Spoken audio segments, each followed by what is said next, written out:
I broke this up into 2 bits. First, we'll just do ecology, and then we'll do biodiversity. So have people talked about the definition of ecology in another class? What exactly is that? And if you have not talked about it in another class, then what do you think of? Because the word ecology is used a lot, so what does it mean when people say that? Bearded professors? Ecology? Wow, okay, cool. That's an interesting perspective. Yes? I guess Bearded being professor. in the School of Social Ecology, I should have some kind of definition for this, but Okay. in terms of social ecology, it would be people-environment interaction. So Yes, that is very close to the definition of ecology, actually. So, to break the suspense, definition is the study of interactions between organisms and their environment, or among organisms with each other. So those organisms could be people. That field is specifically social ecology. I have to say that outside of social ecology, a lot of ecologists don't consider people to be part of the ecosystem, but we'll get to that later. And it's a big field. It's got a lot of different sub-branches to it. And so I can only speak from my own perspective, obviously. So I'm just going to give you a little tiny slice of this field. But to give you an idea of the landscape here, population ecology is the study of organisms with each other, usually within a species. And community ecology is the interactions of different species. And then I was trained actually as a physiological ecologist. This is a little bit of an older field that doesn't completely exist. It's sort of being phased out, unfortunately. But it looks at interactions between organisms and the environment. They could be plants, they could be animals. Those are 2 different branches. And it looks specifically at how physiological processes interact with the environment. So it's at the scale usually of a single organism. And that organismal scale is not the center of our field anymore, because people started to get interested in really small scales below that and really big scales above that. So there's a newer field, molecular ecology, looks at the molecular underpinnings of these environment-organism interactions. And then a lot of physiological ecology became this. And this is probably where I put myself for the most part, which is a funny word because it sounds redundant. Ecosystem ecology, which sounds kind of weird. Like, why would you use the word ecology twice? But it means answering ecological questions at the scale of a whole ecosystem. And I'm going to define an ecosystem in a moment. And then at an even larger scale is landscape ecology, which looks at large regions. And I guess you could really add to this list now global ecology, which didn't used to be a discipline, but you might be able to say now that it is a discipline. So that's the definition of ecology. And to define an ecosystem, I'm afraid the definition is not very exciting, the technical definition of an ecosystem. And here it is, and you can read it. So what are the boundaries of an ecosystem? How do you think we define those? How big is an ecosystem? It's a trick question. So if it's hard, that's why. And the answer is it depends. It depends on what you're studying, because an ecosystem could be a drop of water or a petri dish. Like, if I don't empty this water for a while, it's probably pretty clean right now, but after a while an ecosystem will develop in here. And so this cup makes some nice boundaries. Or it could be much larger than that. Usually what we're studying is much larger than that. It could be at the scale of a few kilometers, or it could be at the scale of tens of kilometers, or it could be hundreds of kilometers, or it could be the Earth. So it really depends on the question that you're trying to answer. Okay, so that's just like basic definitional stuff. So I'm going to start with the development of my field. A lot of my field of physiological and ecosystems ecology started with the question of how ecosystems were distributed on Earth.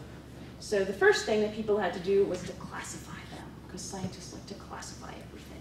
So they gave these different ecosystems names, and when we talk about them in the broad sense of the globe, we call them biomes. And you know a lot of these terms, like rainforest, desert. What's a savanna? What kind of plants does a savanna have? Is it grasses? Is it trees? It's both. It's actually a mixture. It's like open woodland. Think about a grassland dotted with trees. Think about that a lot in Africa. That's what a savanna is. How about the steppe? Has anyone heard of the steppe? Okay, so the steppe is usually a cold ecosystem. The tundra is the coldest ecosystem. Tundra ecosystems are very short. They have very low plants. And we'll talk about where tundra is and where you can see tundra, because we have tundra right here in California. And then we have all the different forests, and forests have been broken up into sub-chunks here. So we've got the boreal forest. Now I know that some of you know what boreal forest is. Where's boreal forest? Anybody?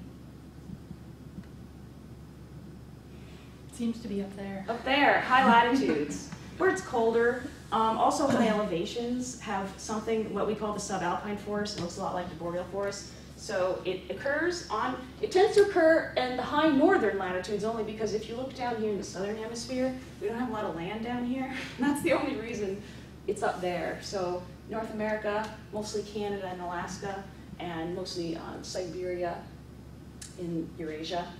And then we have a bunch of other forest types. We've got deciduous forests, which are the ones that drop their leaves.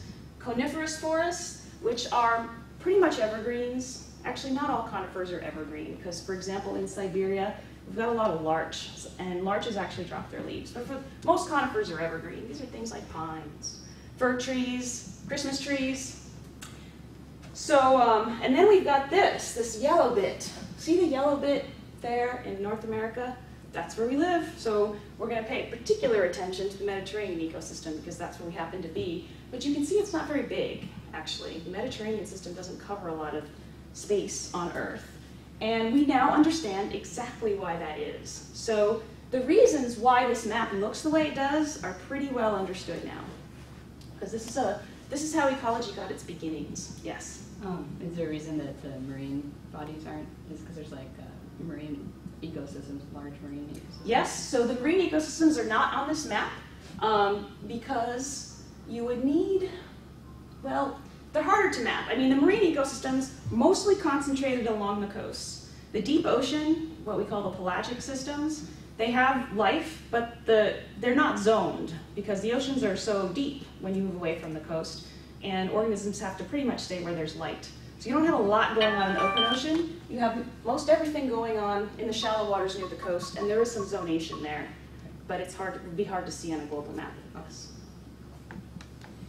And by the way, I'm a terrestrial ecologist, so this is biased towards terrestrial ecology, just because I don't know that much about marine ecology, or aquatic systems, freshwater aquatic systems, which are great, and they exist. Not my area, yes. Terrestrial means you're like on land. Ecologist. On land, and yes, so not the freshwater bodies on land either, because like I wouldn't know anything about lakes. Lakes have all kinds of stuff going on ecologically. So yeah, just the parts on land. Okay, so it turns out, to just get to the moral of the story, that when people, well, here's the way this happened historically. If you go back to papers from ecology in the early part of the 20th century, they're really descriptive. Like, people will go to a particular place, and they'll just describe everything that they saw. Now, you would never be able to publish a paper like that today, but in the early days of ecology, that's what people did. And then people started to put these papers together, and they said, well, you know, what's the common theme here? What are the rules? Are there rules for why these things are distributed the way they are? And it turned out to be largely driven by two factors alone. They explain a lot of the variability at the global scale, and that's temperature and precipitation. So, okay, and there's two reasons that explain, well, we can think of sort of two categories of mechanisms, because it has to be a reason why temperature and precipitation explain things. And from a very basic perspective, there's the physical response of organisms to the environment. And almost any physiological process that you can think of. Think of human metabolism, your metabolic rate. It would look like this. Actually, let's put metabolic rate here. You could put numbers of individuals in a community. You could put a lot of things on this y-axis. And then on the x-axis, you could have any physical factor almost. Like, let's say it's temperature. Where, well, when it's really cold, your metabolic rate is low, right? And then you get to some optimum temperature, which is the temperature of this room. And then it gets hotter, and your metabolic rate, eventually you'll die, right? So eventually it goes to 0. Like you're dead here, and then in the middle there's some optimum. And there's usually some sort of curve like this. It may not be evenly distributed like this. Maybe it's shifted to one side or another side. But for almost any process, there's too little of a good thing, and there's too much of a good thing, and then there's the right amount of the good thing.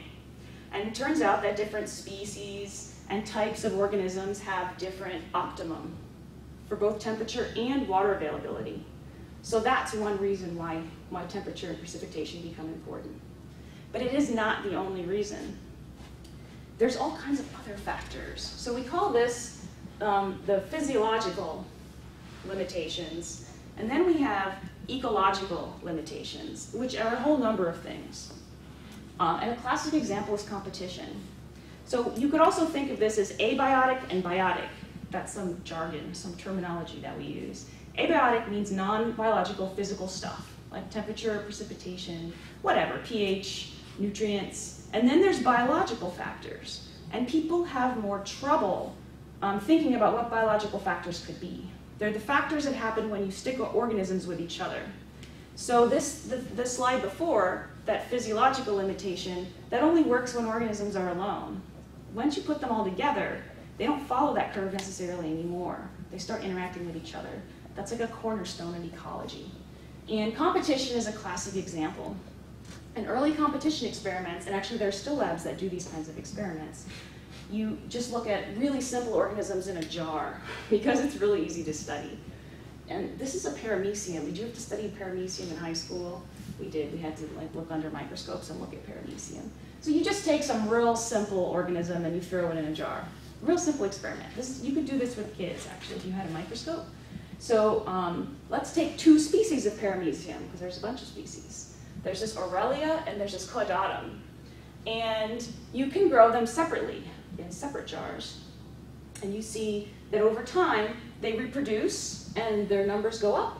And eventually it levels off because they've reached the maximum population that they can have for the amount of resources in the jar. And they have different levels of that because they have different physiology and use up different amounts of resources. But when you mix them together, things change all of a sudden. Now, if you look at the relative population density of these 2 species together in the jar, it looks like Aurelia is outcompeting Caudatum. And eventually, paramecium Caudatum just dies off. Because for whatever reason, this species, Aurelia, has been more efficient at utilizing the resources. It took all of the resources away from the other species and it crashed. So that's a biotic interaction. It's what happens when you start putting species together. That is also really important in explaining patterns that we see in ecology. There's lots of other biological interactions, and I think we'll talk about some more of them later. And there's a lot of other things that explain the distribution of species, like historical factors. So, for example, the continents have been separate for a long time, and there are physical barriers to the movement of species. So sometimes, well, often you'll get a particular species composition, probably for just historical reasons. A certain species couldn't make it there. If it made it there, it would do great. It's not there because of historical factors, things like that. So physiological limits are not the only explanatory variable, but they're important too. So that's called biogeography, that field. And biogeography is now of interest for a very important reason. Well, maybe we'll get to that later, actually. Let's stick with the basics, just so we have a basic foundation. This is very cool. So if you remember nothing else today, this is how you impress your friends, because hopefully after today, wherever you go on the planet, you can look out the window, and if you see natural vegetation, you should be able to understand why it's there. And you should be able to drive across California and understand why all the ecosystems change as you go. Because it turns out that the ecosystems of the world and of California array really nicely on a graph with an axis of precipitation and temperature. Now, it just so happens that on Earth, temperature is correlated with latitude. That's why this thing is a triangle, because you can also draw an axis of latitude, same as temperature. Actually, in California, you could also draw an axis of elevation here, because it changes with temperature. But this may look weird, this triangular thing, but actually, if you think about it, it really makes sense, because let's look at Here, we'll start on this side. We've got the driest environment, and we've got the warmest environment. And so, in the very warmest areas of the Earth, those could be the tropical regions. Tropics, not necessarily areas of high rainfall, they're just near the equator. So, if it's hot and dry, you have a desert. You already knew that, so I'm not actually telling you anything new. And you already know also that if it's hot and wet, you get a tropical rainforest, right? And in between, you get smaller and smaller vegetation, right? As you go from wet to dry, the vegetation starts to shrink. Why? Because there's not enough water for all those leaves. Leaves are very thirsty. So the reason why trees are big is because they have a lot of surface area on them for catching sunlight. And the unfortunate part of being a leaf, to use sunlight effectively, you have to be open to the atmosphere because you've got to suck up CO2, and you also lose water. That's just an unfortunate consequence of being a plant on land. Because all of the life on Earth crawled out of the oceans. The oceans were great because organisms were in water all the time. Well, once they came into the dry atmosphere, they were desiccating. This is a desiccating environment. And so the drier the environment, the less leaves you can have. That's really it. And now we look at the temperature axis. So we live at kind of moderate temperatures for the Earth, right? We're not at the equator. We're not at the poles. We have what's called a temperate environment here, sort of moderate. And so at our latitudes, because we have latitude on this axis, when we go from wet to dry, we have the wettest part of our temperate environment are places like the eastern United States and Europe. Those are temperate deciduous forests. So who's from the East Coast? How about, have you spent time in the East or in Europe? There are lots of trees and they're deciduous. They drop their leaves in the winter, unlike the trees we have here in our mountains, right? And then as you go on this axis, you get fewer and fewer leaves. Now it gets a little drier, you have a grassland. You're in Kansas, you know, the big flat plains with all the grasses. And chaparral is special to our ecosystem here in California, which I'll talk about. And then you get a temperate desert on the dry end. It gets even colder, you go north.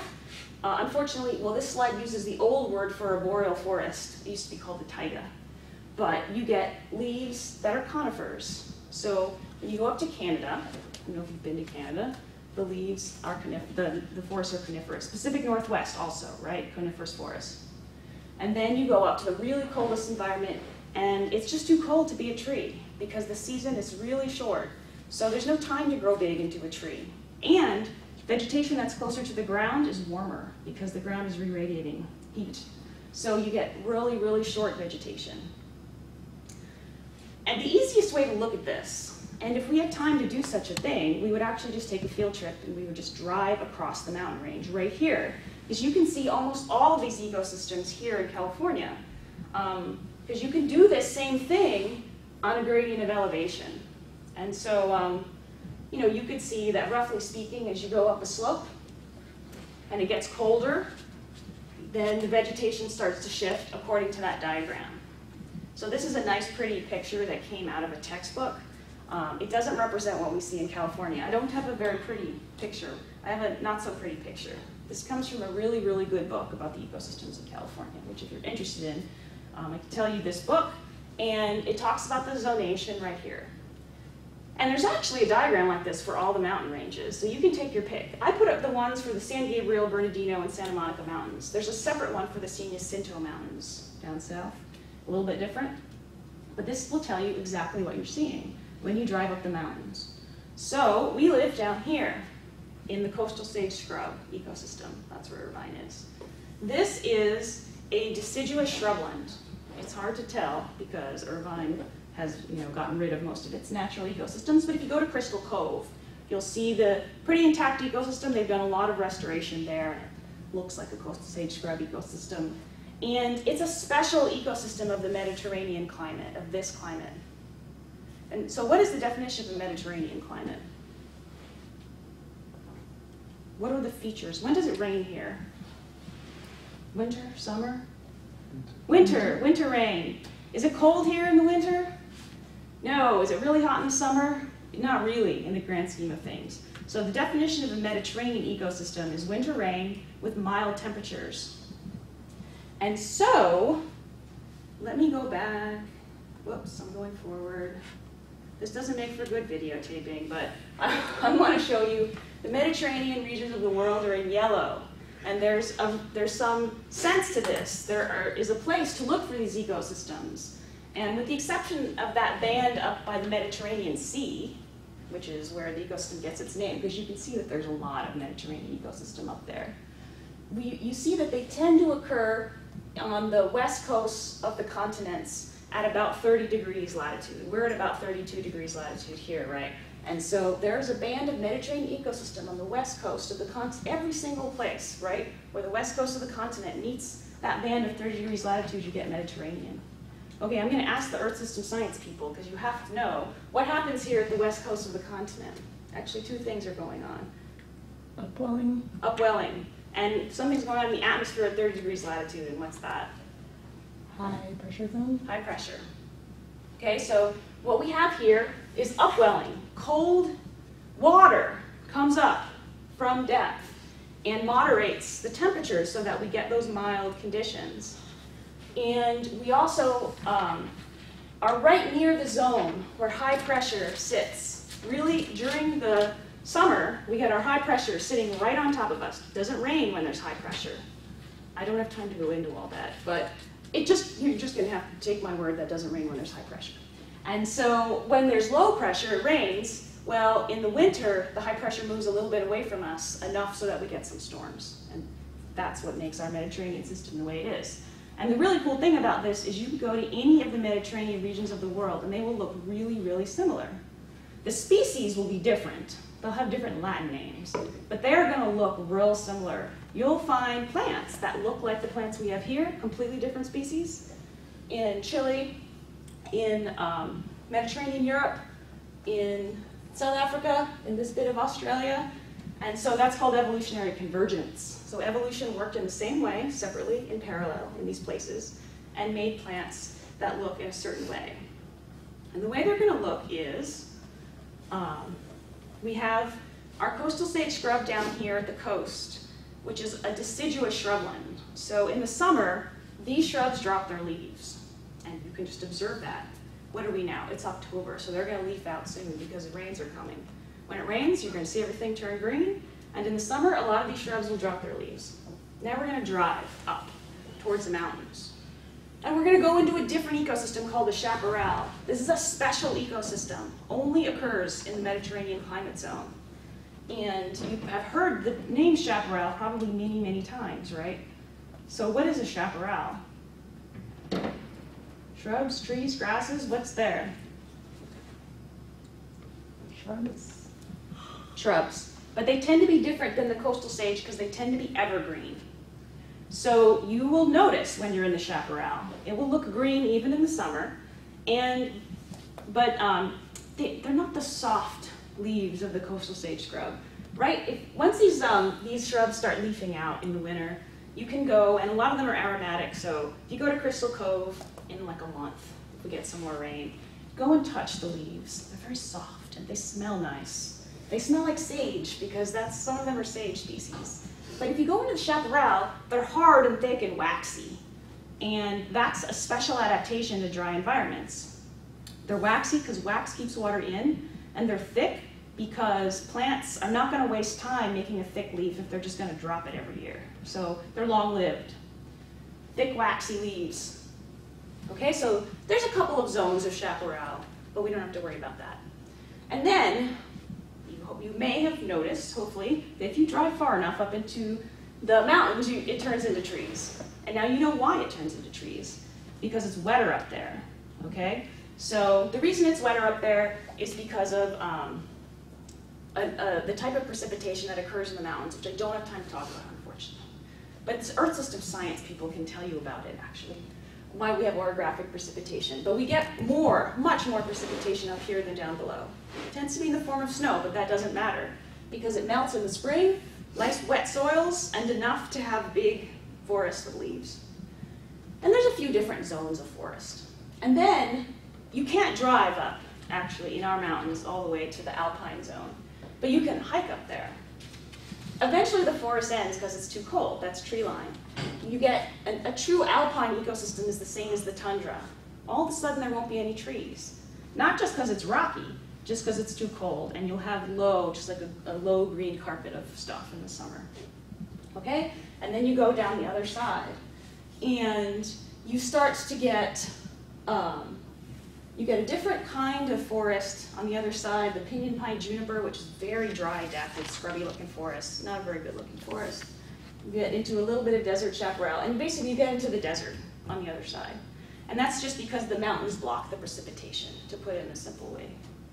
Does that make sense? So next time you drive over the mountains, check it out. This thing works. This is a very specific map. So take this along, whichever mountain range you go to. San Jacinto's looks slightly different. And it should correspond here. If you've got some sort of altimeter to tell you the elevation, you should see the ecosystems change. And if you're really into this, I have a little self-guided tour of the mountains that I give to my undergraduate class. It makes you stop along the way and tells you what's at each stop.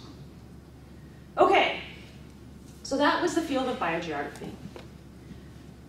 But I want to tell you a little bit about more modern ecology, because biogeography is a little bit of an older field. And I'm going to mostly talk about ecosystems ecology, because that's my field. But here's how it sort of fits into the landscape of ecology and different disciplines. It's an intermediate scale in space. So at the smaller scale, we have people that worry about the physiology of individual organisms. We have people that worry about how organisms interact with each other on the biological side. We also have some non-biological disciplines, like geochemistry, because there's stuff going on in the soil that turns out to be really important. So soil geochemists have a lot of important things to say. We've got soil science, we've got hydrology and climate science, right? Because we're studying now whole ecosystems and how they cycle energy and mass. So most of ecosystem ecology deals with either the cycling of carbon, and I will talk about carbon more, the cycling of nutrients, which I will not talk about, but if you have tried to grow a garden, you know that plants need nutrients, and the cycling of water, which I'm going to talk about a little bit. And also the cycling of energy, more of an abstract concept, and we don't need to worry about that now. But we're basically talking about these cycles. And so when people say in ecology, everything is connected, and the system cycles, it really means something. It's true. And so let's see. We also, at the larger scale, can go from ecosystem ecology to the globe, which is Earth system science.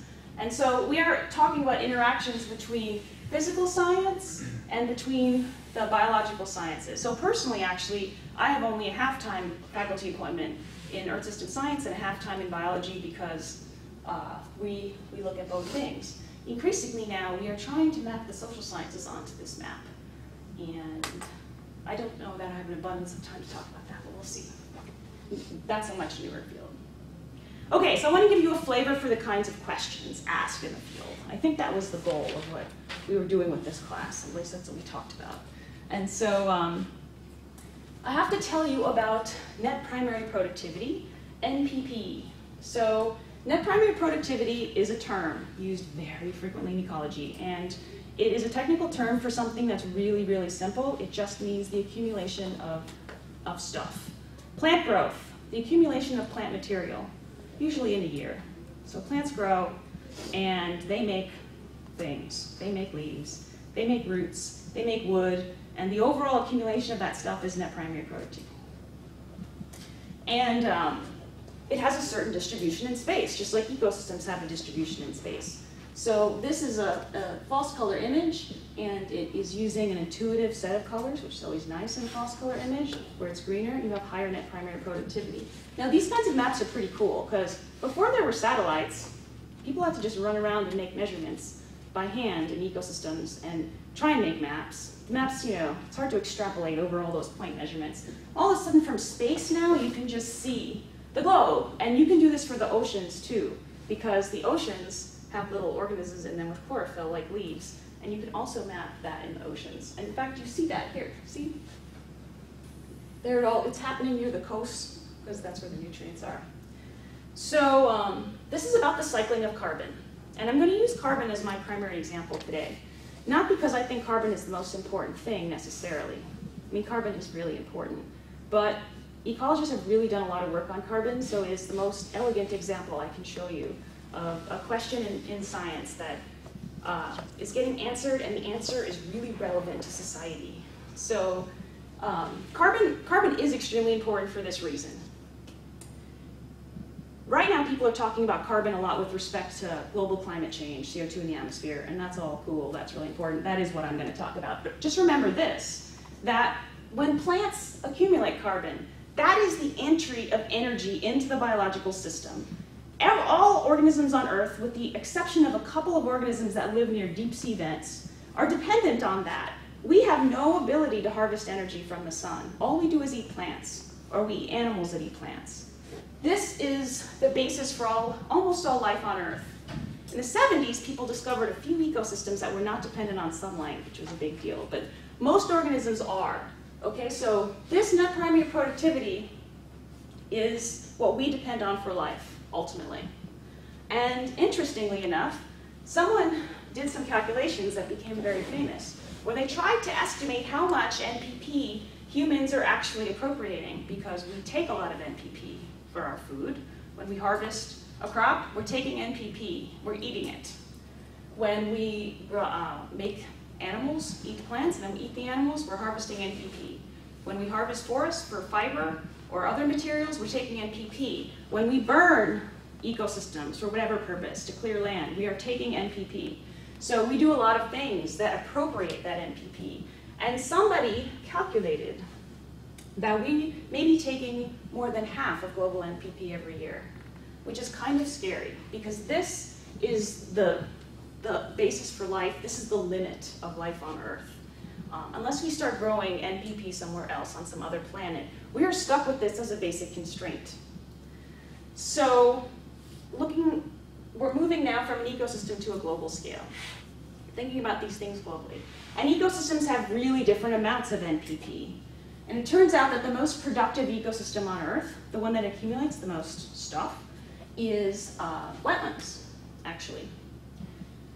And we have drained most wetlands on Earth. Actually, very few natural wetlands are left, but those were formerly the most productive ecosystems on Earth, followed by the tropical rainforests. So it's true. Many things we've heard about tropical rainforests in the media are correct, like they're really productive and they do really have high biodiversity.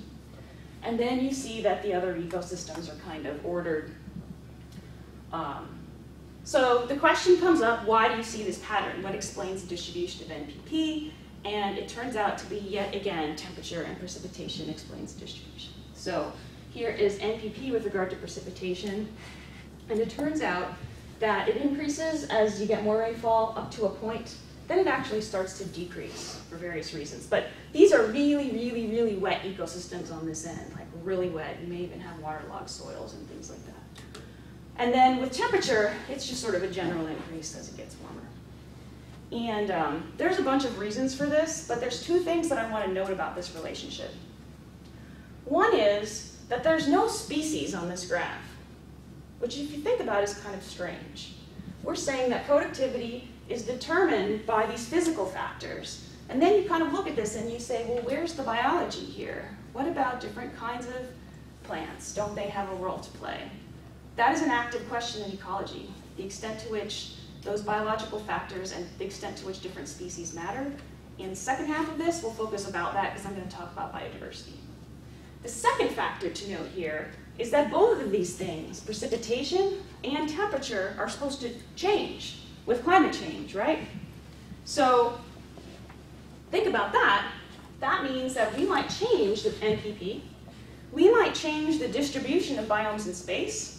If it gets hotter, are ecosystems going to move? That's been a question of big, big interest to a lot of people. Maybe you talked a little bit about that with Michael Prather, about one of the impacts of climate change is about its impact on ecosystems, both on its physical processes. So we call these things ecosystem processes or ecosystem function. These are things like carbon cycling, nutrients, water. So the ecosystem functions might change and the communities might change because communities and species have those optimum with temperature and precip. So if you start changing temperature, well, is the organism going to follow its optimum? Well, it might follow it until there's a physical limit to its movement, and then it might go extinct. So that's a huge open question right now. Yes? When you say, sorry, this is a previous slide, 55% of appropriation of NPP is when you say appropriation, what does that indicate? So does it just mean usage, or also does it mean like, I don't know, like toxicity of the environment or urban development, those kind of things? It means it got removed and converted into some other form. That form is usually CO2 in the atmosphere, because the ultimate fate of carbon on Earth is to become CO2. That's a very stable form. The fact that we take carbon and we put it in ourselves and in plants is really chemically unfavorable, actually, and it's a miracle.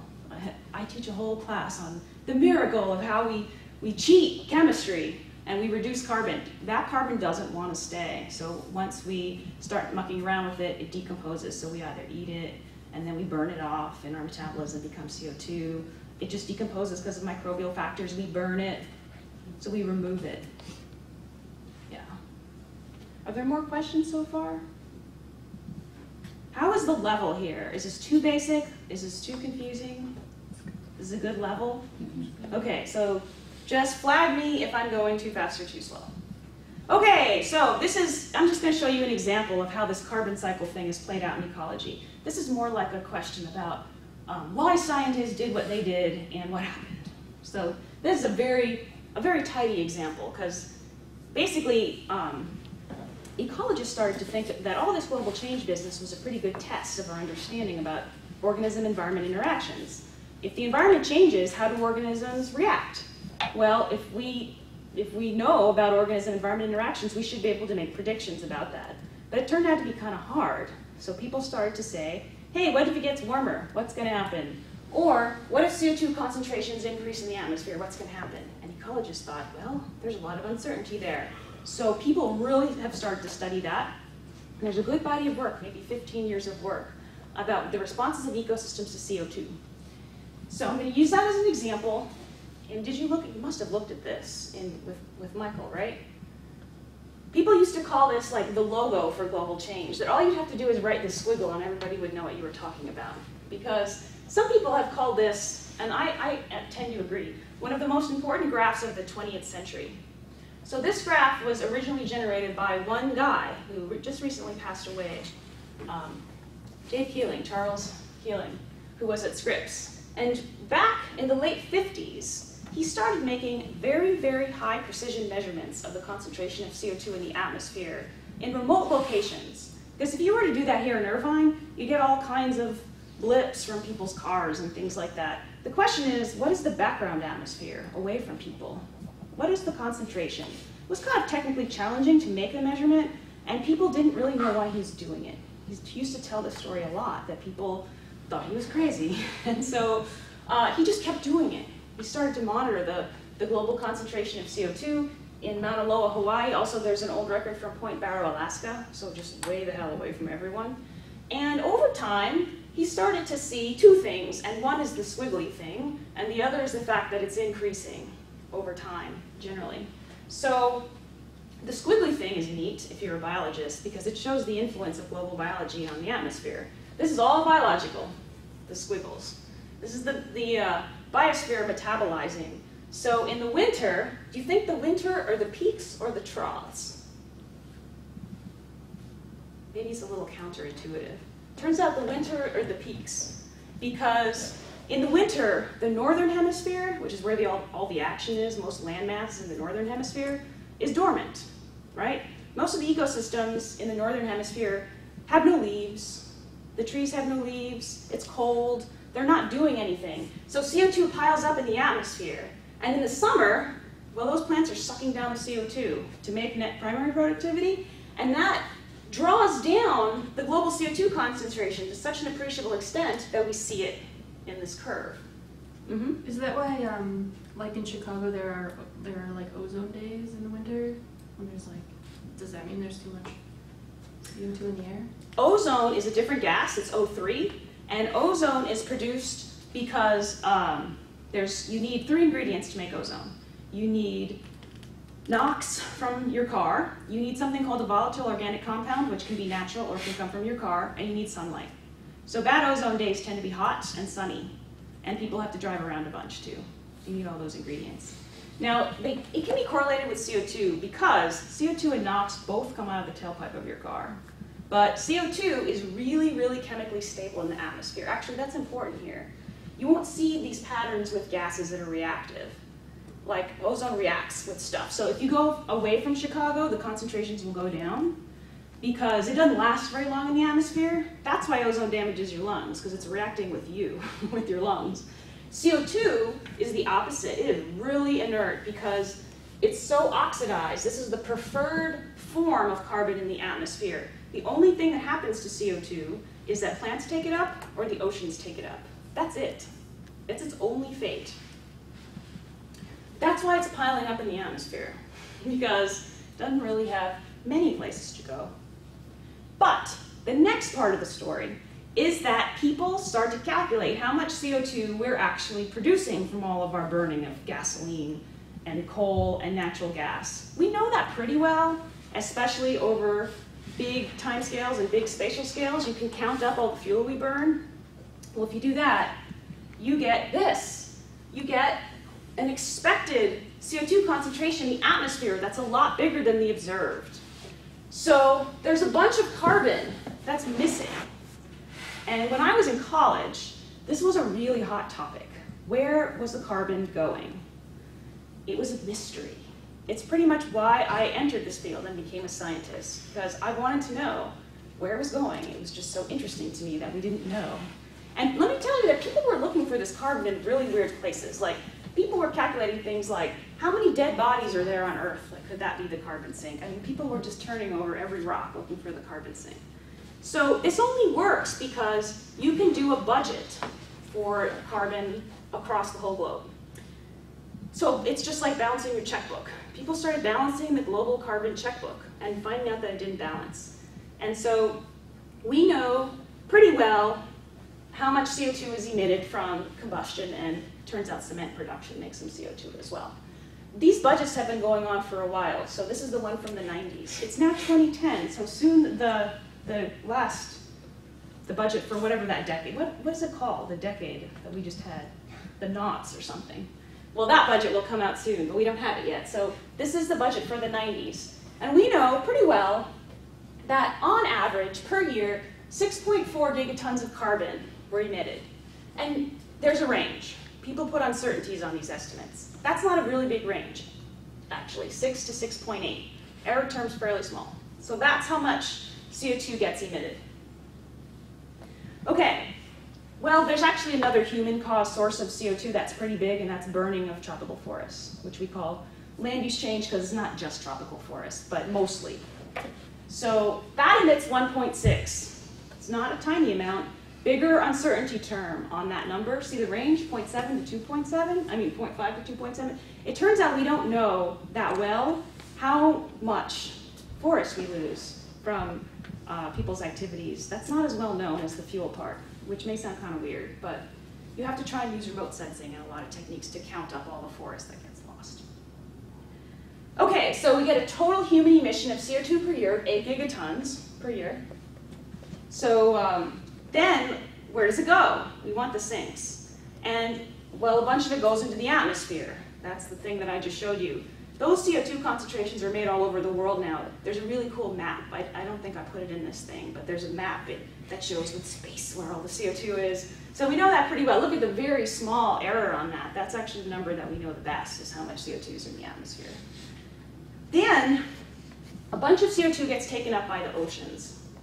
And I don't have time to go into this in detail, but it dissolves into surface waters and it gets taken up by organisms in the ocean and it eventually sinks to the ocean floor. Oceanographers have put a pretty decent range on this number of 1.8 to 2.6 gigatons. This number, 2.2, has not changed in a long time. Oceanographers have had their act together, actually, for quite a while now. So they modeled this based on the circulation of the ocean, which is fairly well known. Okay, well, that's all we really were able to account for originally directly. So we had a source and we had a sink, and you can see that these numbers don't add up, they don't match. And so you're left with the rest. and the rest is 2.6 gigatons per year. That must be the amount of carbon going into ecosystems on land.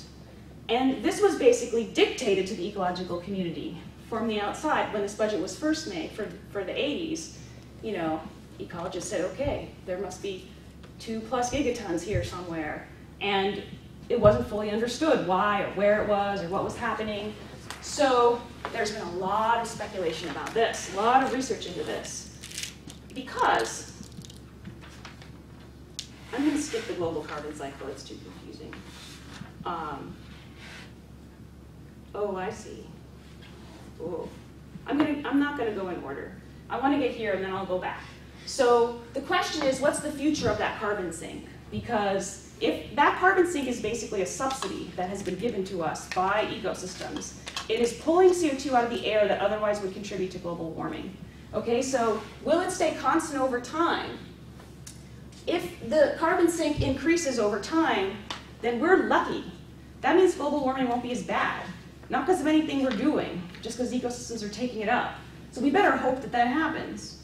Or the sink might just saturate over time, or maybe it's unstable and it'll just go away. And if it goes away, we're in a lot of trouble, right? Because then CO2 will start to accumulate in the atmosphere really, really fast. Does that make sense? Okay, good. Now I'm going to go back. So I'm going to tell you the not really the answer, but I'm going to get closer to the answer of the question about the carbon sink. But I just want to say before I do that, you can do the same thing with all the other global cycles on Earth.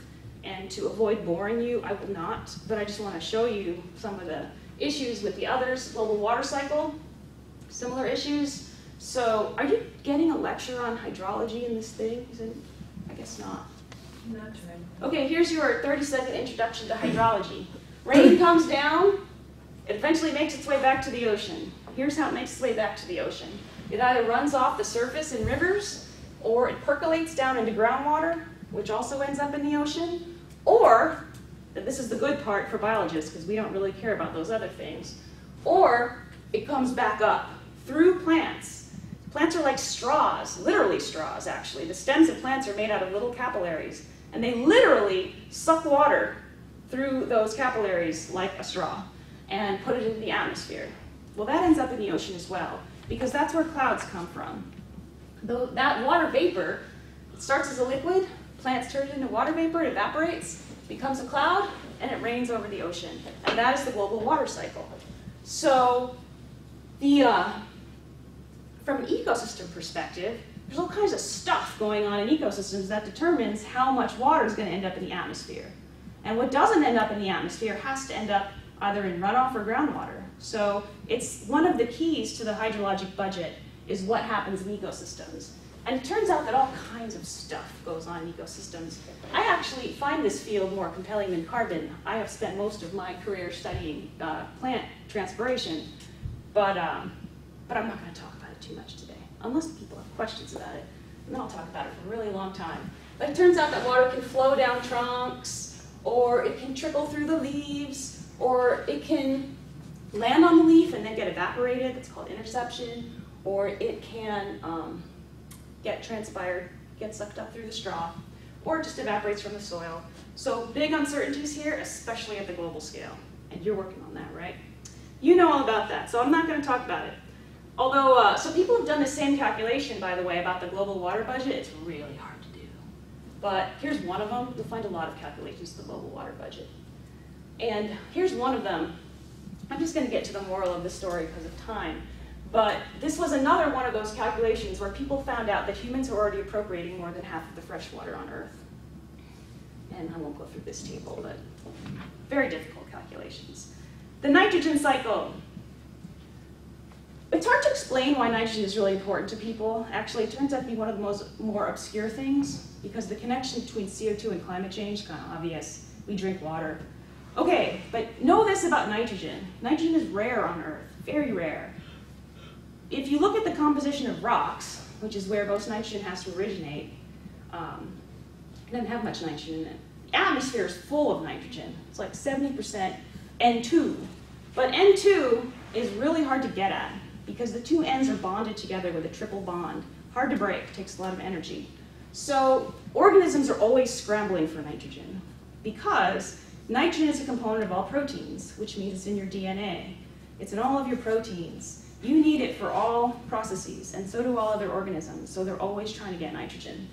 So the nitrogen cycle becomes real complicated because of that. Organisms are always trying to grab it and transforming it from one form to another, and it's real reactive, it's not stable. So that's why you end up with a diagram that has a lot of arrows like this. I won't go through all the arrows. And it's just super important in terms of society because we need nitrogen to make food. And I'm going to just go out on a limb here and say that the global population increase that we saw in the 20th century would not have been possible if somebody hadn't figured out the process by which you take N2 from the atmosphere and convert it into inorganic fertilizer. That was the key to the Green Revolution and the global population increase. We couldn't have grown enough food for all those people without that. So it turns out that humans really transform nitrogen at a huge rate. And there's like a theme here in all three of these cycles. It turns out that humans are appropriating about half of all the stuff. Fresh water, carbon, nitrogen too, it turns out. For nitrogen, this is the way it plays out. This is another one of those really difficult calculations. This is the seminal paper, and there were a bunch of papers later that tried to refine this. But N fixation is the term that we use when we talk about taking N2 from the atmosphere, which is completely useless to us, and making it usable. So humans can do that in three ways. We can grow plants that do it. Legumes, beans, and other kinds of legumes, they have little bacteria that live in their roots. And these bacteria have learned how to do it. Plants can't do it, but bacteria have. So these bacteria, they cheat. They take carbon from the plant, and they use all that energy, and they break that triple bond in N2. So if you grow beans, they will do that. Alfalfa does it, sweet peas.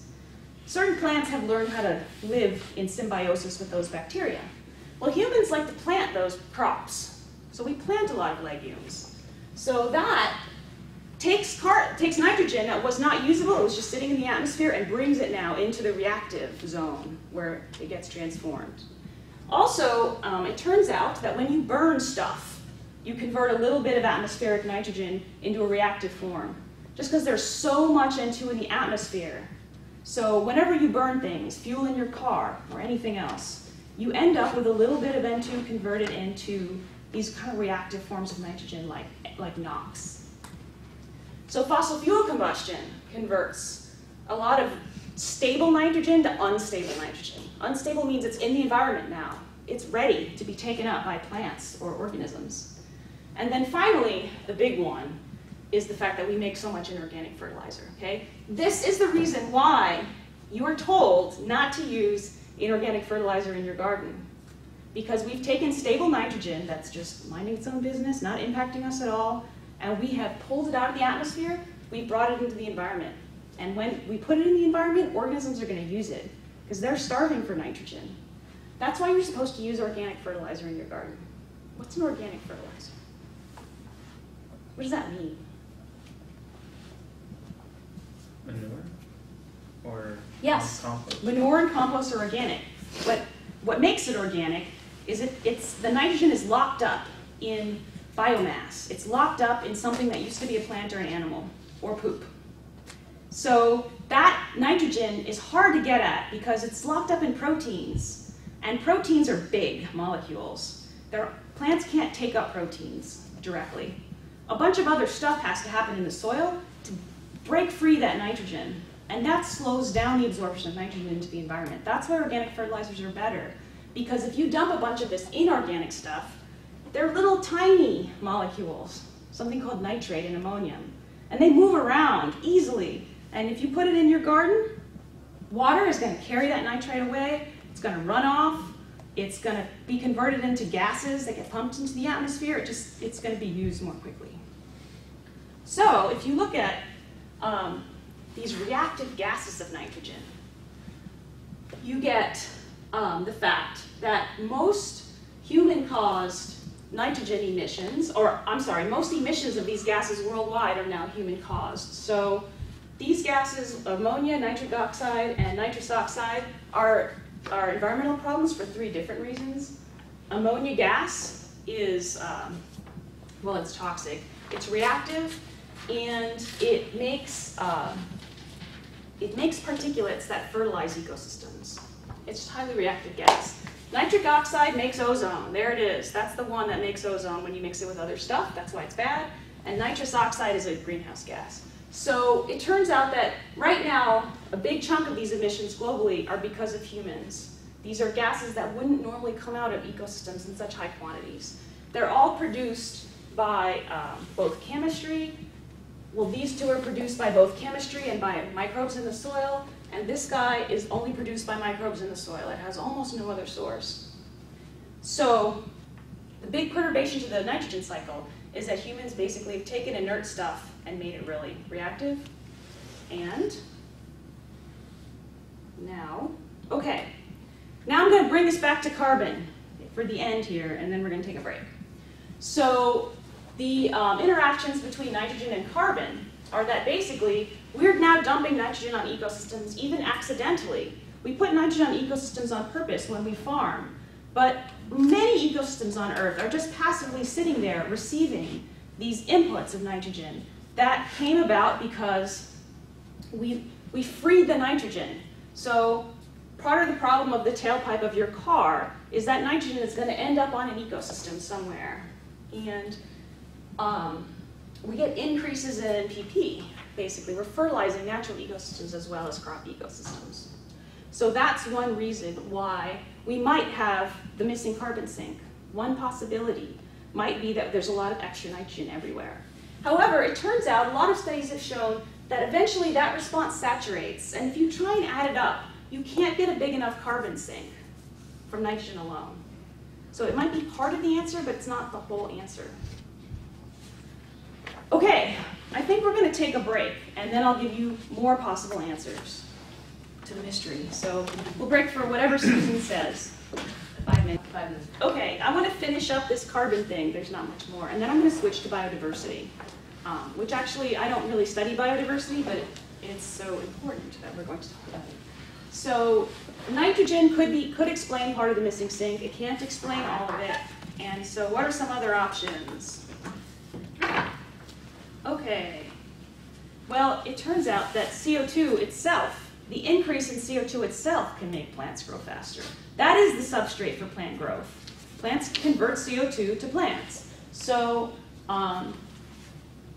it's true that plants are, their growth is enhanced by CO2, and this sort of became a political thing. A lot of people saying that climate change would be good, it would be the greening of the earth. There's some old videos called The Greening of the Earth that are interesting to watch.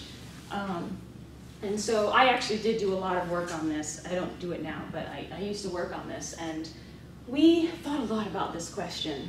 And so it turns out that you can simulate this experimentally. Same with nitrogen. You do an experiment. You take an ecosystem and you dump a bunch of nitrogen on it. You see what happens. Easy to dump nitrogen on an ecosystem. It's harder to put CO2 on an ecosystem because it blows away. So you can do it in chambers. This is an experiment in Texas. You could do it in a greenhouse. You could even do it in the open air. People started doing it in the open air in recent years, which is really expensive but effective. And we get these response curves between the growth, oops, I touched the screen, sorry, Susan. So between the enhancement of growth by CO2 and the concentration in the air. So right now, our concentration is about 380 parts per million. And so we're here, and you can try and subject plants to the old, like Ice Age CO2 concentration, which people tried to do. And of course, what we really want to know is how much they grow at higher concentrations. And that also kind of eventually levels off. It doesn't keep going forever. And there's a huge body of literature on this. This was very big area of research for a while. And plants do grow faster under high CO2. They have probably grown faster since we started putting more CO2 in the atmosphere.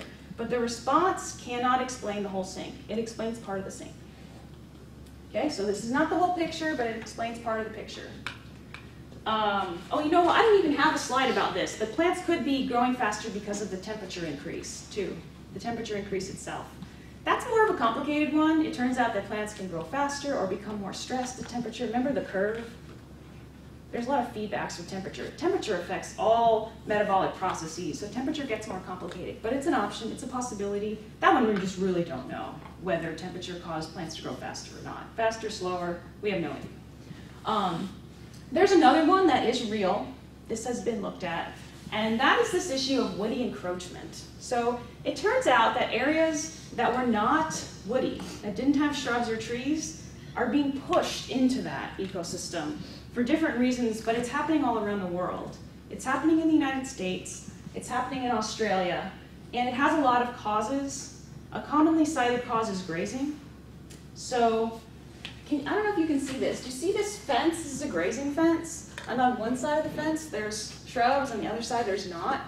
Well, cows and sheep and goats, but it's mostly cows and sheep, they eat grasses, and that might, in very simple terms, that might make the shrubs more competitive. Because a cow doesn't want to eat a shrub, it's not going to eat wood, right? So you might start to lose grasses and push a system into shrubbiness because of grazing. There's also areas of the world where shrubs are only held back by fire. And it turns out that in the United States, in the Central Plains area, there are some places that are wet enough for woody things, but they burned frequently, and that kept the shrubs back. And when we suppress fire, because fire is dangerous to people, things start to move in, or forests start to thicken here in the West, right? There's been fire suppression in Western forests, and this became very controversial with the Bush administration saying we should start to thin forests to get rid of that extra stuff. Well, it's true. I mean, these forests probably were adding biomass because of the lack of fire. That's probably true. So one potential source of extra carbon is sort of increased woodiness in a bunch of ecosystems. One of the big ones, it turns out, in the United States, there were some really interesting papers on this about 5 years ago or so, is the accidental sink in the United States. The United States accidentally came out ahead in the carbon game because of our history. So this is real basic ecology. There's this thing called old field succession, classic example in ecology. If you take an old farmer's field, this is in the east, and you abandon it, it goes through a whole series of stages of different plant communities coming in. It's very predictable. Well, it turns out that big regions of the eastern US, especially the southeast, were plantations in the 18th century. And then after the Civil War, a lot of those plantations went away. And think about the Northeast. The Northeast is forested now, right? Well, that used to be all farmland. So that means what you end up getting is this. You get little trees moving into the fields, and then these fields become big forests. The whole eastern US is covered in these forests now. People did this calculation. It turns out this sucked up a lot of carbon. The problem is that it's maxed out. These forests are mature. And forests end up reaching a kind of an equilibrium when they get old.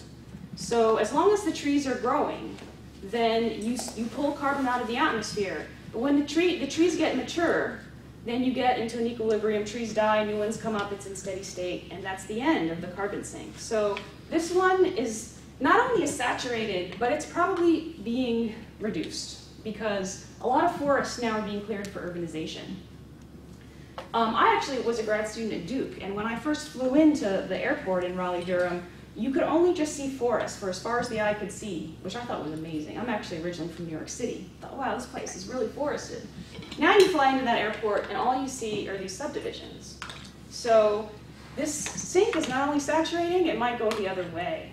That's a big question right now. So I don't have an answer. It's not known exactly what mechanism contributed to each part of the sink.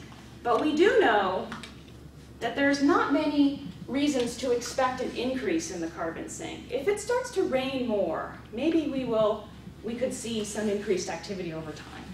And then I didn't talk about sediment burial, but a lot of carbon gets dumped out of rivers. So maybe we could see some increased carbon there. But for the most part, there's not a huge reason that we would expect to see an increase in the sink. There's a lot of reasons to expect that the sink will saturate over time and will just sort of flatten out if that hasn't already happened, because both the CO2 effect and that nitrogen effect saturate over time. And there's some reasons to expect that these sinks will eventually disappear. The land use sinks will eventually disappear. forced to stop taking up carbon on a net basis at all. And we don't know of any mechanism that would make this thing constant. So it's going to change. It's changing. Is it getting bigger? Is it getting smaller? Well, that's what everyone is trying to get at when they make all these calculations. But it's not going to be constant over time. We pretty much know that. So are there any questions about that? Nope. Yes? Are there kind of lag times between increases in CO2 and then a plant response to increase in CO2? The actual response of photosynthesis is not lagged, but the carbon has to end up in a specific pool. And some pools are really short-lived, like leaves. Some pools are long-lived, like wood.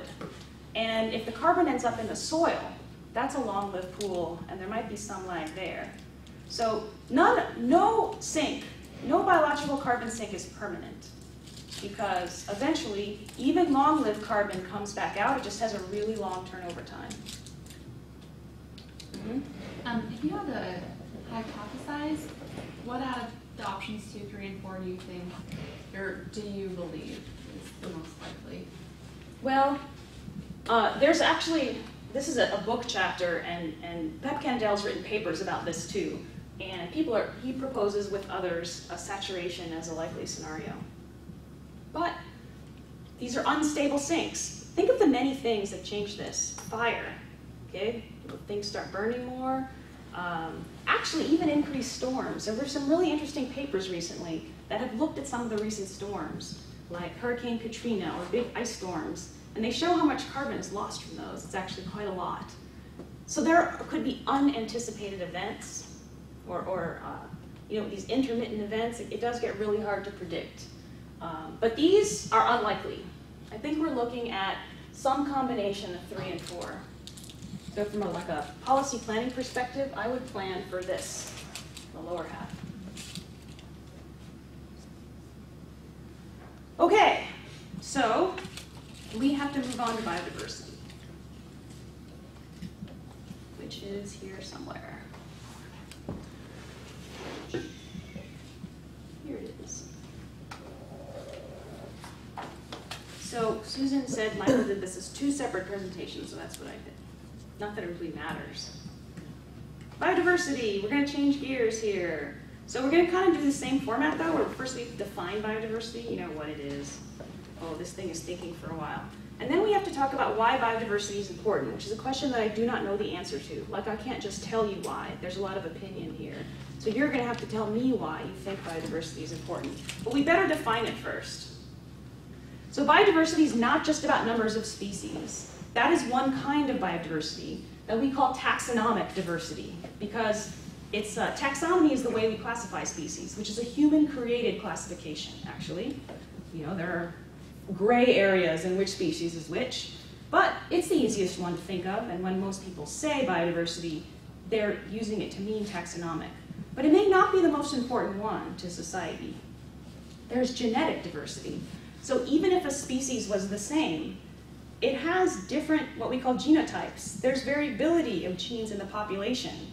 And that can be really, really important, because if you start to get into a situation where a species has really homogeneous genetic makeup, like a crop, where we just clone the same exact genetic composition over and over again, well, you've probably heard this argument, that ecosystem is vulnerable to disturbance, because if something comes along that changes in the environment, or a pathogen comes along that eats it, it might wipe out almost all of that species. You want some genetic diversity so that systems can buffer changes.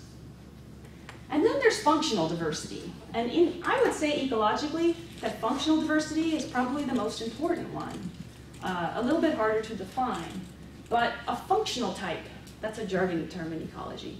And it's used in many different ways. We use it to say, we're going to create a group, a classification of organisms that all do the same thing. Whatever the thing is depends on what you're looking at and what you're interested in. But let's say that, here's some examples of functional types. We often use these terms in ecology. We'll talk about whether a plant's an annual or a perennial. You probably even just know that from gardening. An annual lives for 1 year, then it dies.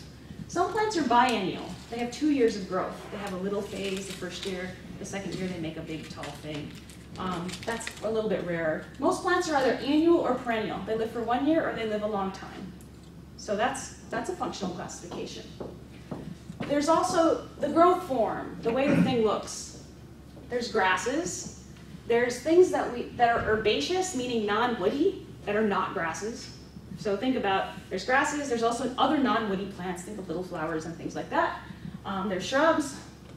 You know, there's not a good definition for what's a shrub and what's a tree. People argue about this, but things with lots of stems that are low to the ground, and there's different kinds of trees, trees that drop their leaves, trees that don't, those could be functional types. But probably in an ecological context, what we're most interested in is this, the actual function of the organism in the community. What is it doing physically and functionally and biologically? This ends up being a list of jargony terms because we don't have other ways of saying this, but there's different kinds of photosynthesis. That's the first one with the C3 and the C4. There is, what's an autotroph versus a heterotroph? Does anyone recall that from like high school biology? No? Okay. An autotroph is an organism that makes its own food. It's a plant. Auto, meaning it will make its own food. Heterotrophs are everything else that eat the plant or eat other things. They don't make their own food. There's those legumes I was talking about. The end fixers are the ones that take that nitrogen out of the atmosphere. There's parasitic organisms that feed off of other organisms. There's organisms that decompose dead things. And then this list could go on forever, you know. So there's organisms that specialize in salt, and there's organisms that specialize in using groundwater. There's a lot of organisms that specialize in different things. These are just examples of functional types, and you come up with your own classification depending on what you're trying to do and what question you're trying to answer. So if you're talking about this in a biodiversity context, the question is, do I have a range of different functions in my community, or do I have one or a small number of functions? Are all the organisms doing the same thing, regardless of the number of species? That makes sense? This next slide is just FYI, okay? You don't have to use this equation. But the most important concept is the one at the top. So there's two kinds of biodiversity. Well, there's a lot of kinds of biodiversity, but one way to split it is between what we've been talking about. Richness is the number of species, or even the number of functional types. But there's also something called evenness, and that's important too, because what if you have, let's say you've got 2 species in a community, and one is really abundant, and the other one's really rare. There's a couple of individuals of those species. That community is uneven, and you might need that information too. So you need to consider both the richness and the evenness. And just FYI, if for some reason you end up using biodiversity parameters in your projects or whatnot, there's some different indices, numbers, to count the species. And they often will combine measures of richness with measures of evenness. And just FYI, here's a couple. This gets real confusing because sometimes people will use the same name for a bunch of different ones. So just know, if you start looking at numbers, these indices are really common. You'll find them everywhere in the literature. But when you look at a number, it has to have been defined. Somebody has to have said, here's the equation I used to get this number, because there's no standard.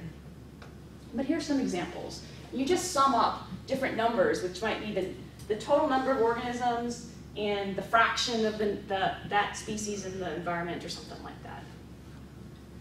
Okay, one more thing, because you might encounter this, if you start reading about biodiversity, is alpha, beta, and gamma diversity, just different ways of looking at the problem. These are actually different scales, spatial scales of biodiversity. Most people are talking about alpha diversity when they talk about diversity, which is species richness within one ecosystem. How many species are within one ecosystem? But you may be interested in comparing different ecosystems, and that's beta diversity. When you want to look at the species richness in a large geographic area, you're talking about gamma diversity. I'm only bringing this up because you're going to see these words if you start looking at biodiversity. So I think that's as technical as it's going to get here. Okay, this is a nice one of these textbook pictures, these pretty pictures from a book. And it's actually specific to aquatic ecosystems. But it really applies to everything, which is, why is biodiversity declining? What are the reasons why we're losing species? I'll show you some numbers on species losses in a moment. But this is a nice summary of different reasons why. And let me pick the one that I think is most important. I work on land. I also work in regions that urbanize quickly.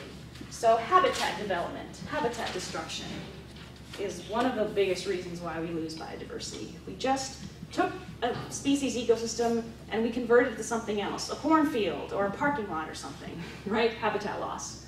But there's other things. There's pollution, obviously, which impacts species. There's just harvesting the species. It got hunted or fished out of existence or close to out of existence. Let's see, some of these are just specific to aquatic and some are just there's different kinds of pollution. And climate change is a very, very real threat. And the classic example is that darn polar bear that you always see nowadays, the one that's floating. It's swimming out in the ocean because it has no more ice to sit on. That would be a climate change-induced loss of a species. So the numbers. When people start talking about biodiversity loss, biodiversity is an aspect of environmental change, they often say things like, haven't species always gone extinct? So the question is, how does the current extinction, because we are currently in an extinction event, how does it compare to previous extinctions? There were some big extinction events, that the dinosaurs died off because of the meteorite, stuff like that.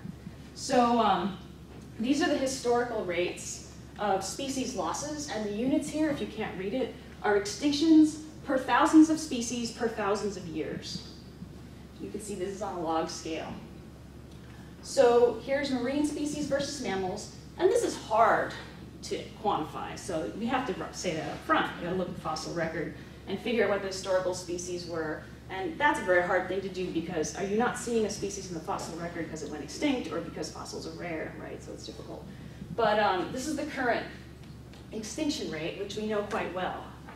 So the uncertainty on this is kind of small, except for amphibians. So mammals and birds, we know pretty well, the extinction rate. And so a lot higher, okay? We're looking at 2 orders of magnitude from the geologic extinction events.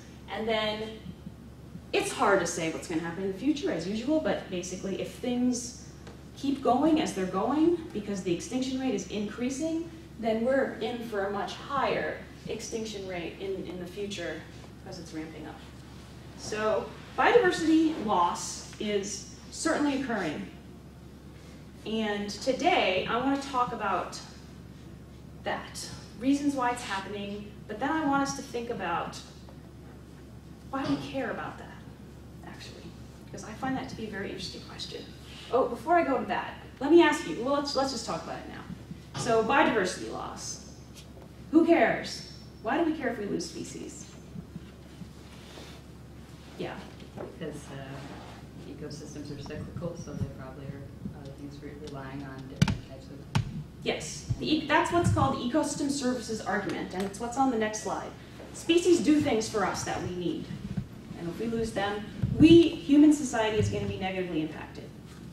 What's another argument that people use? Is that the only reason to preserve biodiversity? The other argument that's commonly made is that other species just have a right to exist. It's an ethical argument. Okay, so there's the 2 classes of arguments there. And I'm going to talk about the first one. Well, because I can't tell you whether species have a right to exist or not. That's not within my purview. However, as an ecologist, I should be able to tell you what species do in terms of their functions, right? That's what ecologists do. So let me tell you what's known about that, because I'm going to tell you that less is known about that than you might think. So these are the ecosystem services that people have now, people have started classifying the things that ecosystems do for society into different categories. Generally called ecosystem services. That's the definition. The things that ecosystems do that we need. And this concept has become so important that scientists had to categorize the different kinds and put them into boxes. I think this is a useful thing, actually, because you might not consider some of these otherwise.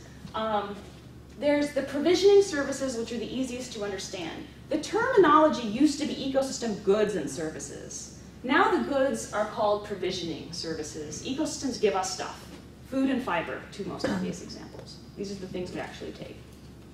And then as we move this way, it gets fuzzier. It's harder to put numbers on the services because we can count out the amount of food that we produce. And it's harder to count some of the other boxes. So the next category are the regulating services. Ecosystems moderate the environment for us. They moderate climate, they moderate nutrient cycles, they moderate the water cycle, they regulate things. But that's kind of a very, very vague term, regulate. What does that mean? We want to be able to put some numbers on this. If I were to lose some species, what would be the impact on the water cycle? What would be the impact on climate? Let me tell you right now that we don't have that level of understanding to be able to predict that. So there's a lot of work to do in this box in ecology because people weren't thinking in terms of ecosystem services. They were thinking about, people wanted to know why ecosystems look the way they do, and they wanted to know why are things the way they are. And they weren't doing science to really inform how should things be, if that makes sense. So really, it's a newer area to try and link this to the things that society needs. And then finally, on the other end, we know that there are a lot of aspects of ecosystems that people find to be important, right? There's cultural issues, spiritual issues, psychological issues, aesthetics. Those are really important. They're really hard to quantify.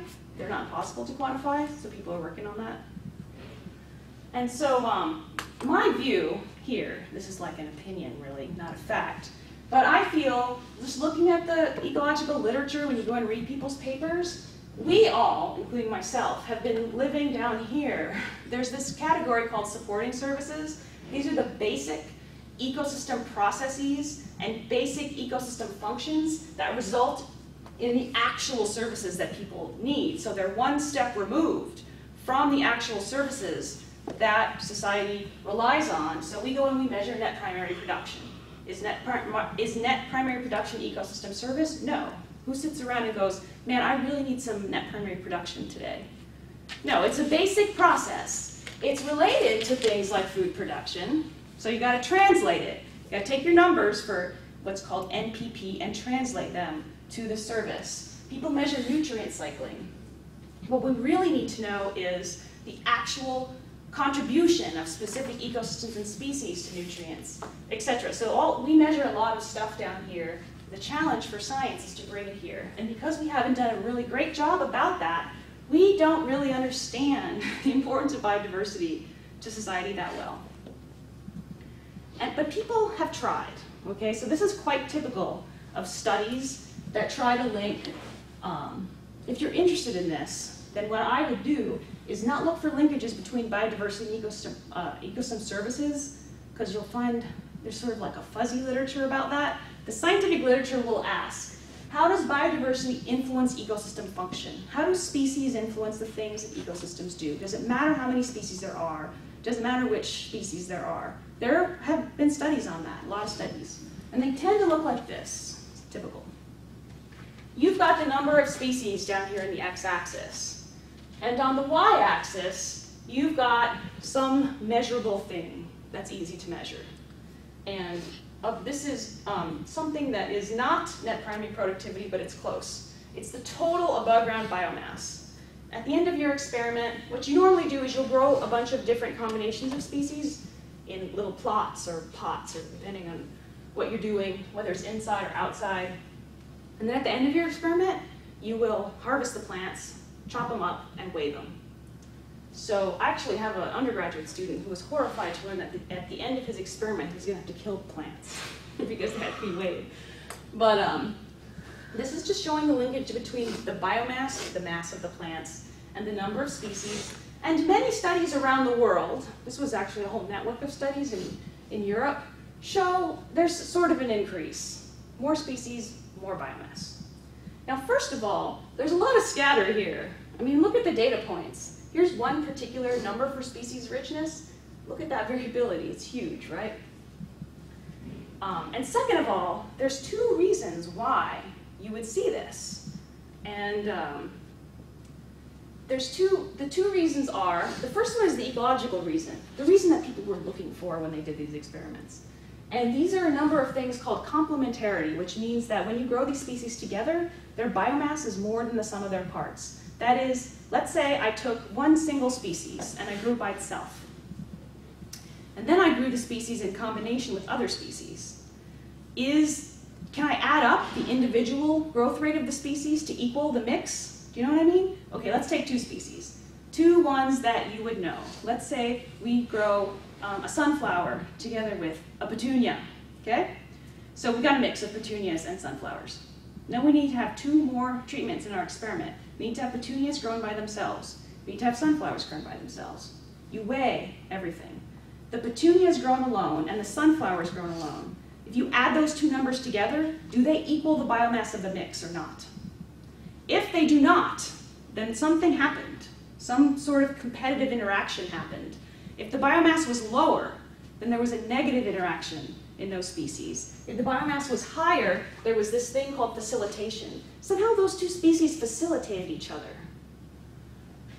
And there's a lot of potential mechanisms.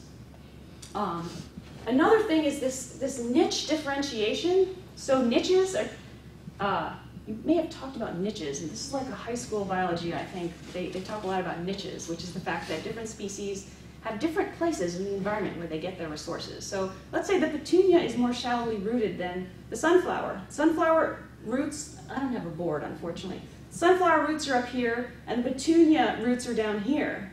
So these guys are utilizing different resources. They're more completely exploiting the resources of the environment than the species grown by themselves. That's niche differentiation. That's the kind of stuff people were, I think, hoping for when they did these biodiversity experiments, because people really, I think people intuitively feel that biodiversity is important. They're trying to show it with these experiments.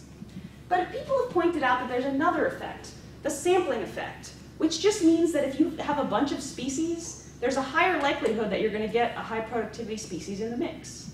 Your high productivity may be dominated by just one species. If you pick one single species, there's a lower probability that you're going to have a high growth rate species, right? Because you pick one.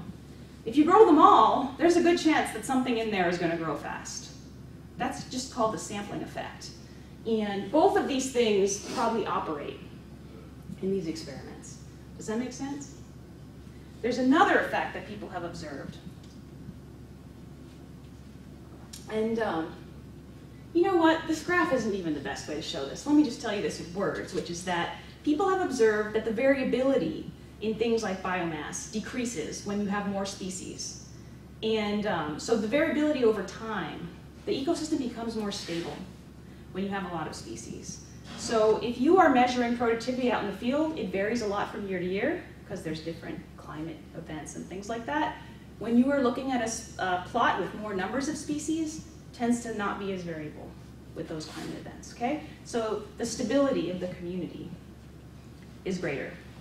And people have tried to argue that this is a reason to preserve biodiversity because it gives you insurance in case there's some future change that impacts the ecosystem. If you have more species, there's a greater likelihood that you're going to get species that can respond to that change.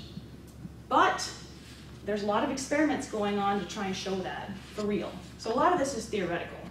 And when you actually do these experiments, what you end up finding out is there's a lot of variability in the environment, and sometimes it swamps out these biodiversity effects that people want to see. Does that make sense?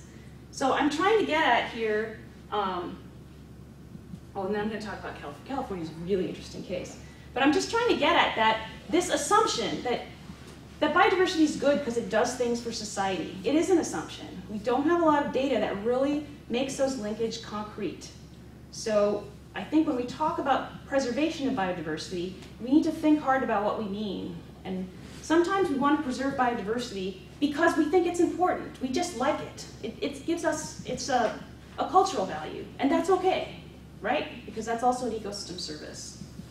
Okay, I'm going to talk about California because we live here, and who knows, you guys might want to study some local biodiversity issues in California. California is extremely interesting because all kinds of change in both ecology and biodiversity have taken place, including this guy. Who's that? Which bear? Grizzly bear? Do we still have grizzly bears in California? No, not a single one in the wild. So even our flag highlights the issue of extinctions and biodiversity. Okay, so California, I like to talk about this as the good, the bad, and the ugly, because there's good things things about biodiversity in California. California is actually what we call a biodiversity hotspot.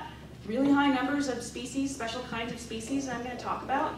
So that makes it an interesting case. However, we have a lot of threatened and endangered species also, because California is really crowded, as you know. We have degraded a lot of habitat. And California has a real huge problem with what we call exotic invasive species, which I'm going to define if you don't know what that is. California is a really good place to study that because we have almost a bigger problem in this than anyone else. Australia, Hawaii, islands have a lot of problems with this. We're not an island. We still have massive problems with exotic invasive species. Okay, so yes, these are some biodiversity hotspots in the world.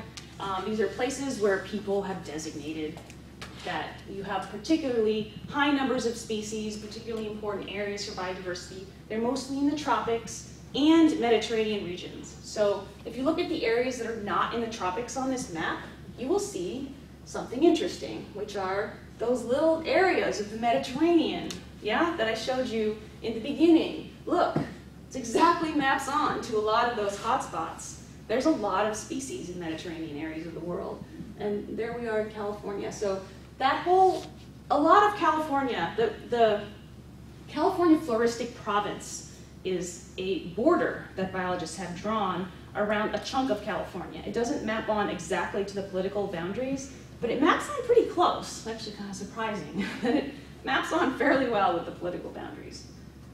Okay, but that's not a very useful figure either. This figure is meant to talk about the issue of endemic species. And if I had a board, I would write down the word endemic because it's really important. An endemic species is one that is found only in a certain place and nowhere else. And California has a lot of endemics. It has a lot of species that are only found in that California Floristic Province. And that's what makes, one of the things that makes a biodiversity hotspot important. Because if species are threatened in that particular area, they have a high likelihood of extinction because they are found in no other place. There's a lot of reasons why we have endemic species in California. Well, first of all, California has a really varied geography, as we talked about. In a small area, you see almost all the biomes of the world, right? You go up that mountain range. Think about the diversity of species that causes. And we have a lot of geographic boundaries. We have all those mountain ranges. Hard for species to travel because if a species wants to go over a mountain range, they have to experience such a variety of temperature and water conditions, they're not going to make it, right? So we end up with a lot of endemics and a lot of biodiversity in California. This map is just showing areas that have a lot of endemics in them within California. And so you can look at these various areas. Look, there's Big Bear, actually. Turns out that's important for endemics. The Santa Lucia Mountain Range, you can look at this at some point if you're interested. Well, you can look at this. I just wanted to give you an idea for how many species we were talking about. So this is just a map of the numbers of species in different places. Just so, you know, like when we talk about high biodiversity, how high is high? How many species are there? Here's the plant species richness, and the most diverse places in California have 1,400 to 1,700 plant species. Just to give you an idea of what we're talking about. For mammals, 56 to 73 mammal species in the highest areas. Okay, if you're looking for statistics on biodiversity, this is a really good place to go. Conservation International, and you can find them at biodiversityhotspots.org. So that's a really easy URL. And just some stats for California that are interesting, I think, that 25% of the land area is designated as, quote, intact. Obviously, that's not a very scientific term, and one's definition of intact may vary, but 75% of the land area is quite degraded habitat from the standpoint of most species. Okay, but 61% of plant species are endemic to California. That is huge. That is a really high number. And then you can read more about your favorite if you're, I'm a plant person, but there's insects and animals and mammals and stuff out there too. So this is just a good place to get some numbers if you need numbers. Okay, right. So just to talk a little bit about policy here. You know, there's not a lot of regulations that are specific to non-humans, if you think about that. think about most environmental laws. They're to protect human health, yeah? Not the Endangered Species Act. And the Endangered Species Act is a really, really powerful piece of legislation. It's been called the pit bull of environmental regulations because the Endangered Species Act is powerful in the United States. And here's a bunch of stuff about the Endangered Species Act. You don't have to go very far to encounter the Endangered Species Act. I encountered the Endangered Species Act. I mean, if I want to do research in a natural area, I have to certify that the research will not harm an endangered species. A lot of activities in this country are curtailed because they might impact endangered species. So this is a contentious issue. There's people that say that the Endangered Species Act is great. There's people that say that it's not strong enough. And there's people that say that it's a huge administrative burden and it's way too strict. So you'll find all opinions about this piece of legislation. But if you're interested in such things, then here's some facts about it. Who administers it? There's two categories. A species can be endangered. A species that is not quite that critical is threatened. That's a lesser category. And there's a lot of, if a species is on this list, you can't do anything to it. You can't harm it, hunt it, capture it. There's some more language about ecosystems and habitat has been put into this over the years. And it's real. You will be punished if you violate the Endangered Species Act. And there's just a whole political issue. It's very interesting. Big issues with private property. What happens if you have endangered species on your private property? How much does the government have a right to curtail your activities according to ESA? That's a big area out there that you might find interesting. Now, an interesting thing about California that you probably have already encountered is California tends to have its own legislation that can parallel the federal legislation. Usually it's a little more strict. And that's true because California has its own Endangered Species Act, actually.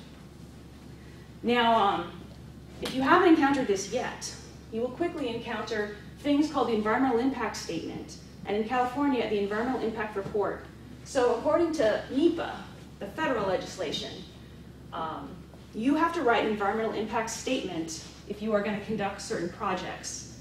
At the national level on public land, California has its own Environmental Quality Act that mandates an additional EIR, an environmental impact report, and you have to do this for more projects. This is more stringent than the EIS. Endangered species are part of these. So you'll find these. People have to write these for a lot of projects. And they have to discuss potential impacts on endangered species. Yes? When you talk about a project, can you give me some examples? Like a construction project that will impact habitat. And there's a lot. You have to do these statements with regard to many aspects of the environment, especially in California. California is very stringent. So for example, when the University of California wants to build a building, they have to fill out an EIS and an EIR. They have to talk about the impacts on many aspects of the environment, endangered species, water quality, air quality, a lot of things.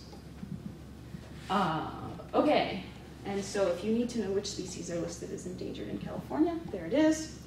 So I just wanted to write, this is not my area, I'm not a regulatory person, but in most areas of ecology, there's not much regulation, right? We don't have a lot of regulation that talks about how much carbon ecosystems should sequester, how much nutrients they should cycle or whatever. But with regard to biodiversity, there is, yeah. Sorry, I had one other thing. So if your impact is too big, or are there people that audit this? Like they could say, oh no, your impact is bigger than this, you got it wrong. You can mitigate impacts to a certain degree, but projects could be declined if they have really, really huge impacts. Or you have to propose some mitigation. Okay. And then who looks at this and says, yes, your assessment of your impact is correct? Or is it just assumed that people get it right? No. There are regulatory authorities that look at this. This isn't my area. I couldn't tell you the details about how this is administered. Okay. Yeah. But just be aware that this is out there. So hopefully this has opened up an area where if you want to look further, it's huge. In fact, many people, their full-time job is to write these. You don't write this yourself, right? If you're doing a project, actually, I am involved in a building project where we have to do this. So you hire somebody who just does this because it's gotten very complicated in terms of the regulatory landscape. A lot of consulting firms do this for a living. They write these reports. Okay, so some people think that the Endangered Species Act has been a big success because species do get delisted when their numbers come back. I'm going to tell you the example of the peregrine falcon because I know that one. The peregrine falcon is a real famous case because it was one of the species that was threatened by DDT. So DDT was an herbicide that was used, not an herbicide, Pesticide. insecticide. Yeah, pesticide. It was meant to kill insects. And so, in fact, it's still used in third world countries to kill mosquitoes. So it was used on agricultural fields in the United States, and people eventually made the link. In fact, there's a very famous book about this called Silent Spring, one of the first books on ecological issues. And in Silent Spring, a woman, Rachel Carson, described the linkage between DDT and bird populations, because it turns out that DDT made bird eggs very fragile, so that when birds sat on their eggs, they were crushed. And peregrine falcons were being rapidly lost due to this, and DDT was eventually banned in the US. And this actually did have an impact. Bird species have sort of started coming back. So there are some examples of delisted species that populations sort of recovering. Okay. How much time do we have, Susan? We have 10 minutes. 10 minutes, great. Let's talk for almost the rest of the time about exotic invasive species. This is big in California, big, and elsewhere too. But what's an exotic invasive species? Beetle or frog or snake, sometimes I've heard on the islands or crops and stuff. It's a species that is not local. It came from somewhere else. And when it got to the local place, its population went nuts, exploded. So it could be anything. It could be a plant or an animal or whatever, insect, yeah. So, we move a lot of species around globally. I mean, we've done this for a long time, but now we really move a lot of species. Like you go to Home Depot, to the garden center, well, not many of those plants come from California, and very few of them come from this part of California. We move plants all around now. You come home from a trip and you've got seeds on your shoes, right? You go to that checkpoint when you drive into California. There's the ag checkpoint where they ask you if you have a sandwich. That's to control exotic invasive species. There might be pathogens riding on your sandwich. And so this has been a huge problem. So California has a very moderate climate here. As we know, the weather's fantastic in Irvine, and that's nice for us, but it also means part of the reason why a lot of species have really thrived here once they were imported from other places. And in fact, I'm going to tell you that right now, when you look at a quote natural landscape, an undeveloped landscape here in Orange County, it's high likelihood almost completely dominated by exotics. Not planted, they just started to establish by themselves. And they thrive, and they are crowding out the native species at a high rate. Big threat to biodiversity. So California has a lot of these species. And they cause problems because they literally crowd out the natives. They might just outcompete them. So by crowding out, I mean that they are taking some resource that the natives need, like light. They shade them out. They take up nutrients. They take up water. So actually, often we don't know why they went crazy. But somehow they outcompete the native species. A lot of research into figuring out what happened there. Was it water or whatever? Some of them might be toxic. So there's this word allelopathy, which means species that secrete organisms, or substances rather, that kill other organisms. Some plants do this, and some animals do it too. They might just physically produce a toxin that just kills the natives or harms the natives so that they can outcompete them. They can alter the physical environment in various ways, like some of them reduce erosion. In fact, there are some classic examples of exotics that were brought here to reduce erosion and then went nuts. And the example is kudzu. Have you heard about kudzu in the South? It's a vine that covers everything. Was brought to control erosion, and it does, but it'll cover your car. I mean, there's examples of kudzu just covering people's houses. So they might cause indirect problems. I'm going to show you the fire example. It's local. We have a couple of exotics, a few exotics, that cause fire. Which is a very interesting case here in Orange County. And they can threaten genetic diversity because they can hybridize with the natives sometimes. And the example of that is sycamore. So we have a native sycamore species here locally, Platanus racemosa, the California sycamore, And it hybridizes with an old hybrid, an old European hybrid called the London plane tree. It's been around for a few centuries and was hybridized in Europe. And it will mate with the native sycamore. And now it's becoming hard to tell the difference between these two species, and it threatens the genetic diversity of plants.